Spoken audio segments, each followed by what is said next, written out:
Greetings everyone, welcome to commerce classes. और इस class में हम करेंगे एक डिसोल्यूशन प्रॉब्लम विद एडजस्टमेंट्स। जैसे लास्ट वीडियो में हमने सारी एडजस्टमेंट समझे हैं रिलेटिंग टू डिसोल्यूशन प्रॉब्लम्स, तो आज उन्हीं के बेसिस पर एक क्वेश्चन कर रहे हैं।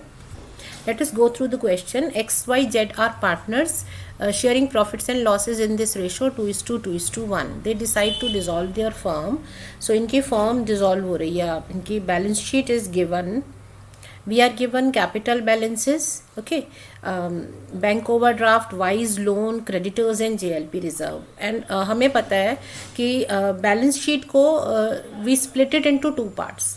The part which belongs to partner and the part which is to be paid out or which goes through the realization. So partner से यहाँ पर क्या belong करते हैं? उनकी capital and his loan, right? Rest bank overdraft है, creditors हैं, JLP reserve है, ये सारे आपके लाइबिलिटीज़ एंड प्रोविजन में आएंगे। Some people have a confusion कि ये JLP रिजर्व को हम रिजर्व की तरह क्यों नहीं बांट सकते। सो ऑलवेज रिमेंबर, जिस भी रिजर्व के अगेंस्ट कोई एसेट के अगेंस्ट है, वो इसके अगेंस्ट एक एसेट नोटिफाइड है, तो वो रिजर्व जहाँ एसेट जा रही है वहीं ये जाएगा। तो ये जॉइंट लाइफ पॉलिसी का रिजर्व है, मतलब इसका रिजर्व है, तो जहाँ आप पॉलिसी क्लोज करोगे वहीं रिजर्व भी क्लोज करोगे। सो पॉलिसी हमारी रियलाइजेशन में क्लोज होनी है, सो इसका रिजर्व भी रियलाइजेशन में ही क्लोज होगा। ठीक है। एंड अब हम आते हैं यहाँ एसेट साइड में, building, office equipment, stock, debtor, JLP। तो ये सब हमारे क्या होते हैं? Assets which are to be sold, dispose of करनी है। तो ये सारी हमारी कहाँ चली जाएंगी? रियलाइजेशन अकाउंट में। और बैंक अकाउंट का एक सेपरेट अकाउंट बनता है। We may have loss in business और we may have drawings given to us. So ये पार्टनर को बिलोंग करती हैं। तो if any such thing is there, तो ये पार्टनर्स के अकाउंट में चली जाती। ठीक है ना। तो हमें सिर्फ दो पार्ट्स में स्प्लिट कर लेना है, कौन सा पार्ट रियलाइजेशन में जाएगा, कौन सा हमारा पार्टनर्स के पास जाएगा। बैंक का सेपरेट अकाउंट बनता है। सो एसेट्स में कुछ भी पार्टनर को बिलोंग नहीं करता। लाइबिलिटी साइड में कैपिटल और लोन है, ये पार्टनर्स के अकाउंट में जाएगा। JLP रिजर्व को रिजर्व की तरह मत लो, ये JLP का है, मतलब जॉइंट लाइफ पॉलिसी का है, तो इसे एसेट के साथ ही क्लोज करना है। तो ये चीज़ें हमारी रियलाइजेशन में जाएंगी। बैंक ओवरड्राफ्ट भी मैंने बताया था कि it is not a bank balance now, अब एक लाइबिलिटी है, इसे पे करो।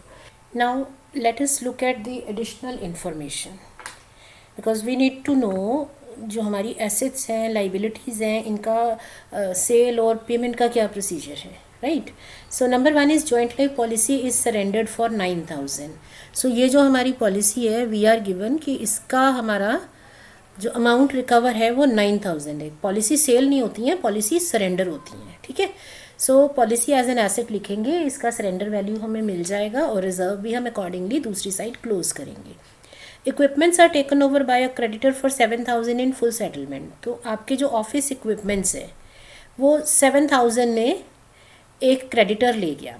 ठीक है। तो ये आपके इक्विपमेंट्स कैंसिल हो गए against some of your creditors. कौन सा क्रेडिटर है? 7,000 का। सो इसमें से 7,000 वाला तो इक्विपमेंट ले गया, बाकियों का क्या है? They are due on 30th June. 30th June को वो ड्यू है। दैट मीन्स हमारा अकाउंट है 1 अप्रैल। सो 3 मंथ्स बाद की इनकी ड्यू डेट है। 3 मंथ्स बाद पे करना था, लेकिन आपने अभी पे कर रहे हो विद 6% डिस्काउंट। अब यहाँ एक चीज़ समझने वाली है, मेनी अ टाइम्स हमें डिस्काउंट मिलता है। अगर आप किसी को पहले पेमेंट कर देते हो, प्री पेमेंट कर देते हो, नॉर्मली हमें डिस्काउंट मिलता है। बट कई बार ऐसा भी हो सकता है कि हमें प्री पेमेंट का प्रीमियम पे करना पड़े, जैसे जब हमने लोन ले रखा होता है।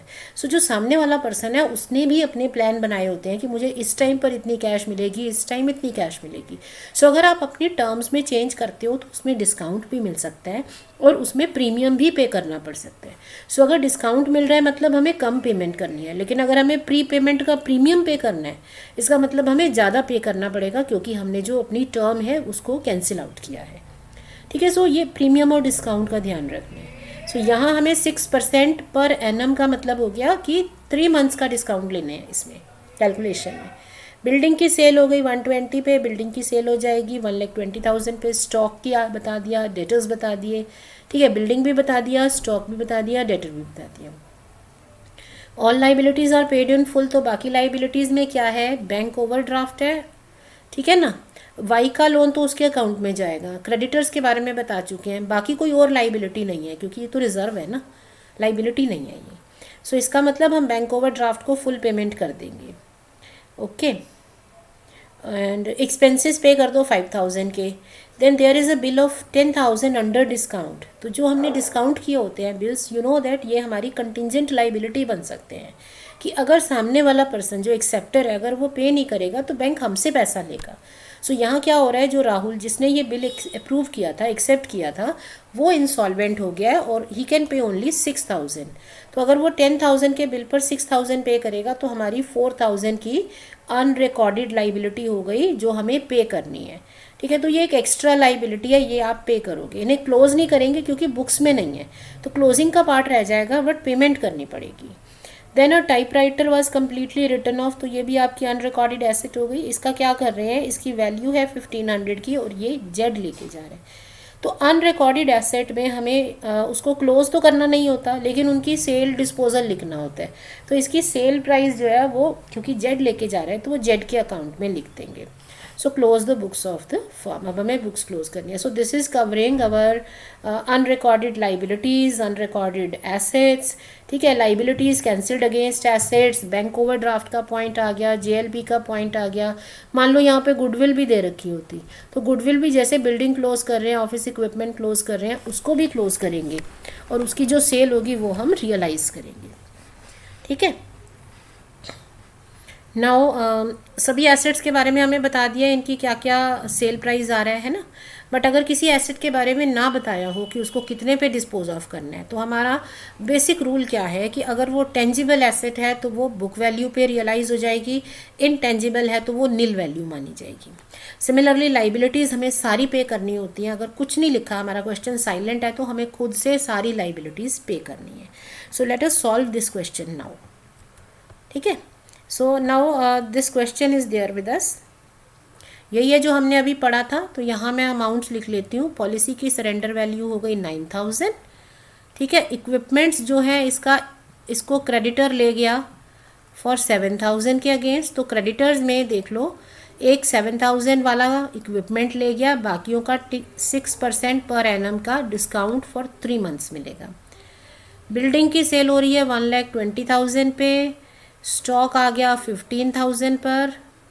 ओके, डेटर्स हो गए हमारे 15,000, दोनों चीज़ें 15 है।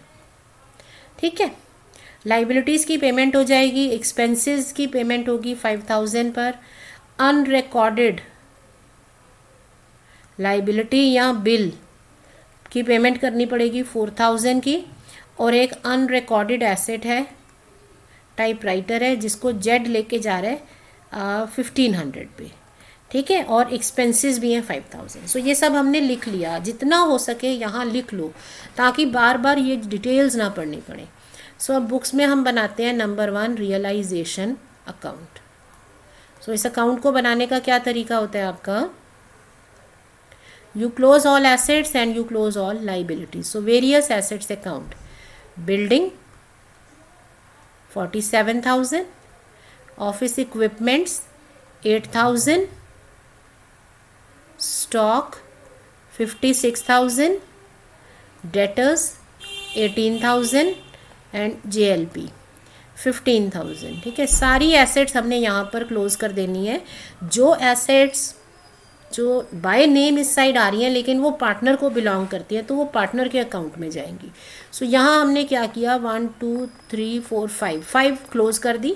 बैंक अकाउंट हमें पता है सेपरेटली बनाना पड़ता है। ठीक है, दूसरी तरफ हम various liabilities and provisions close करते हैं। सो पार्टनर की चीज़ें छोड़ दो, ये पार्टनर की है और ये लोन पार्टनर का है। सो बाकी क्या आ गया हमारे पास, बैंक ओवरड्राफ्ट 12,000 हो गया। उसके अलावा हो गया क्रेडिटर्स और जेएलपी रिजर्व 42,000। यहाँ पर हमने टोटल किया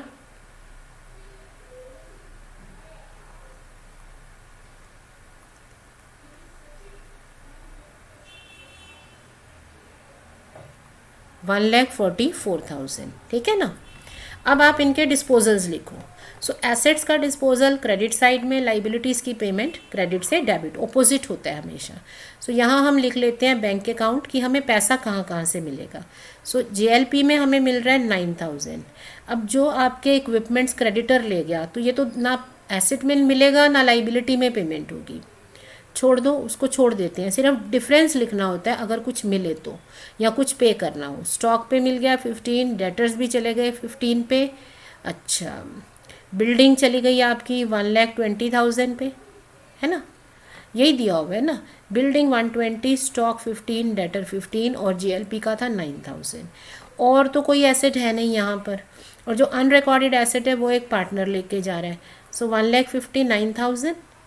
अब जो एसेट एक बच गई थी अनरिकॉर्डेड थी तो क्लोज नहीं की, लेकिन वो पार्टनर ले गया। सो जेड्स कैपिटल अकाउंट कितने में ले गया, अनरिकॉर्डेड एसेट टेकन ओवर। तो डिटेल आप ब्रैकेट में लिख दोगे, एसेट टेकन ओवर 1,500 की वो ले गया। अब इस तरफ आ जाओ, बैंक अकाउंट में हमें पेमेंट्स करनी है। तो पेमेंट में क्या करते हैं, सबसे पहले हमें इसमें एक्सपेंसेस पे करने होते हैं 5,000 जो दे रखे हैं, एक्सपेंसेस है 5,000। उसके बाद आपको बैंक ओवरड्राफ्ट, तो सारी लाइबिलिटीज़ 1 बाय 1 पे करो। ओवरड्राफ्ट हमें फुली पे कर देना। अच्छा, क्रेडिटर्स में क्या रहा था, क्रेडिटर्स में 15,000 के क्रेडिटर थे, जिसमें 7 वाला क्रेडिटर तो एसेट ले गया, तो बाकी बच गए 8,000। अब इन पर हमें कितना डिस्काउंट मिल रहा है, 12% पर एनम। वो सीधे 12% नहीं, सॉरी 6%। तो वो सीधे 6% नहीं कह रहा है, वो कह रहा है 6% पर एनम। तो मंथ्स को ध्यान दो, क्योंकि ये 3 मंथ्स है, आपकी बुक्स है 1 अप्रैल की, ये 3 मंथ्स बाद ड्यू थे, तो आप अभी 3 महीने पहले पे कर रहे हो। सो 3/12, ठीक है ना। तो कितना हो गया 120। तो 120 का डिस्काउंट, दैट मीन्स 7,880 हम इनको पे करेंगे, ठीक है, ये पेमेंट हो जाएगी। इसके अलावा आपके जो बिल्स हैं अंडर डिस्काउंट, जो अनरिकॉर्डेड लाइबिलिटी हो गई 4,000 की, वो भी पे करनी पड़ेगी। इसमें कई बार हमें ये दिखाया जाता है कि हम बिल की पेमेंट पूरी 10,000 करेंगे और दूसरी तरफ 6,000 जो राहुल दे रहा है वो अलग लिख देंगे। So it is up to us, हम बैलेंस भी कर सकते हैं। आप नोट में बता दोगे, एक नोट डाल दो कि बिल 10,000 का था और राहुल ने पे कर दिए 6,000। सो हमारे पे नेट बर्डन 4,000 का पड़ा। ऑल राइट, सो आपने सारी एसेट्स की सेल कर दी, सारी लाइबिलिटीज़ की पेमेंट कर दी। सो सारी चीज़ें आपने कंसिडर कर ली हैं। अब आप इसको क्लोज करोगे तो तुम्हारे पास 1,72,000, हाँ जी, क्रेडिट साइड ज़्यादा बन रही है। So it means it is a case of profit. So आप डिस्टिंग्विश कर लो, मतलब डिफरेंस सॉल्व करो दोनों साइड का।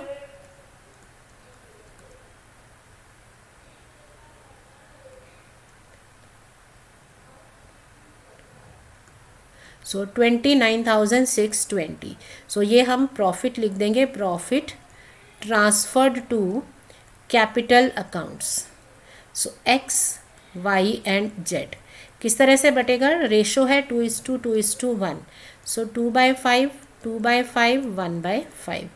सो किस तरह आ गया ये हमारा,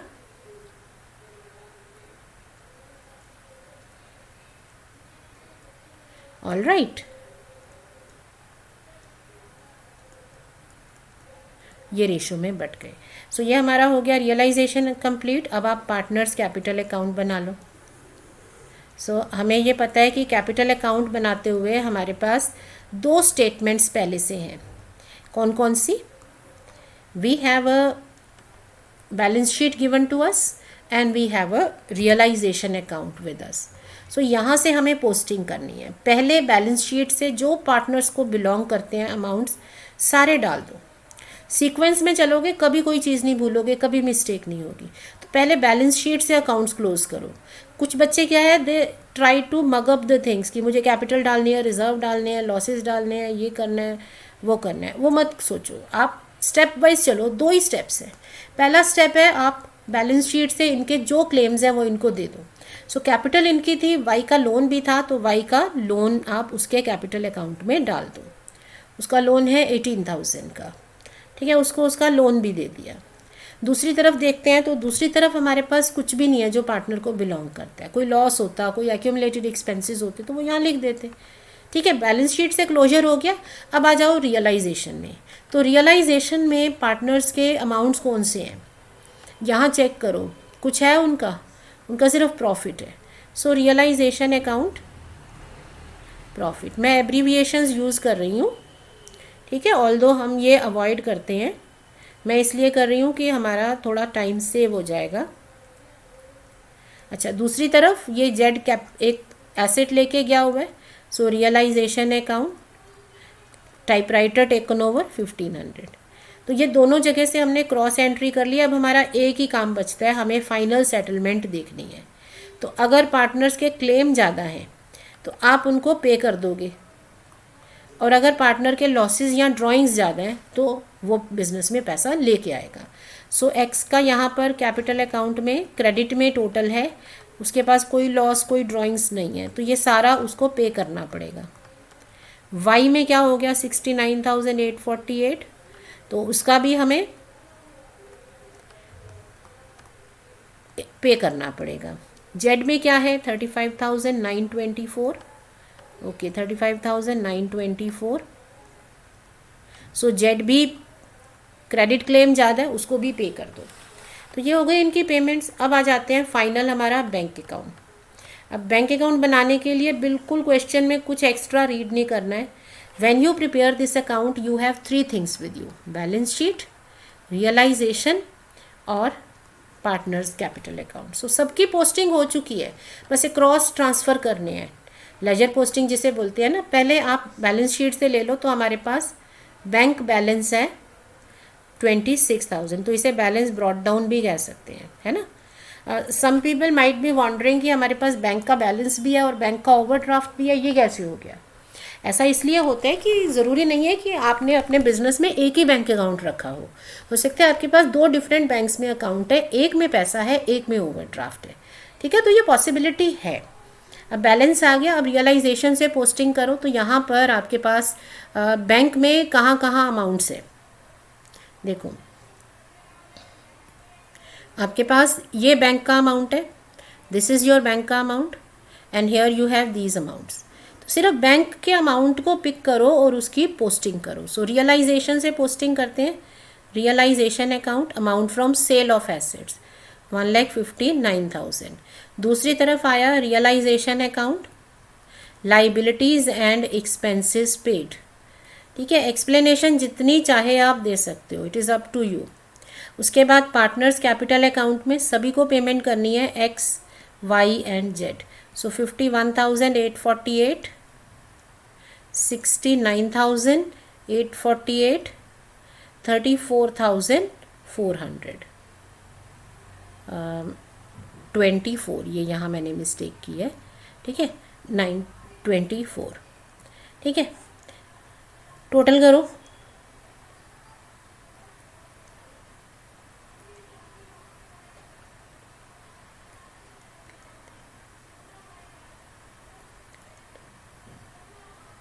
सो 1,85,000 हमारा टोटल आ गया। इस तरफ भी चेक करते हैं। सो 1,85,000। अगर हम सलीके से, ठीक है, सीक्वेंस में अपने काम करेंगे तो ऐसा होगा ही नहीं कि हमारी कोई चीज़ मिस हो जाए और हमारे अमाउंट्स मैच ना करें। सो इस तरह से ये क्वेश्चन हम सॉल्व कर सकते हैं। बट बाई चांस अगर मान लो आपका बैंक अकाउंट मैच नहीं कर रहा, दैट मीन्स आपने यू हैव मिस्ड समथिंग। अब वो मिस कैसे हमने चेक करना होता है, यू जस्ट पिकअप नंबर 1 की कोई ओमिशन तो नहीं है। तो जो दोनों का डिफरेंस है, मान लो यहाँ 85,000 है या 80,000 है, तो 5,000 का डिफरेंस है। आप चेक करो कि 5,000 की कोई ट्रांजैक्शन तो नहीं है जो मेरी इस अकाउंट में या कैपिटल अकाउंट में कोई रह गई हो। So you can check there in. या फिर ऐसा भी हो सकता है कि हमने ओमिशन नहीं की है, हमने गलत साइड में एंट्री कर दी है, तो फिर उस अमाउंट को हम हाफ करके चेक कर लेते हैं या उसको डबल करके चेक कर लेते हैं कि उसका रेलेवेंट, जैसे 5,000 है तो आप 2,500 की चेकिंग करो या रेपिटेशन के लिए डबल अमाउंट चेक करो। तो उस तरह से हम चेक कर लेते हैं कि इस तरह की कोई चीज़ हमारी मिस ना हो गई हो। So this is how we incorporate these adjustments in our question. वही हमारे 3 स्टेटमेंट्स हैं, वही 3 अकाउंट्स हैं, तो जो भी एडजस्टमेंट्स हैं वही एडजस्ट होनी है। So now you are in a position to practise a few more questions of simple dissolution. right? So stay learning and practicing. Stay happy. Thank you.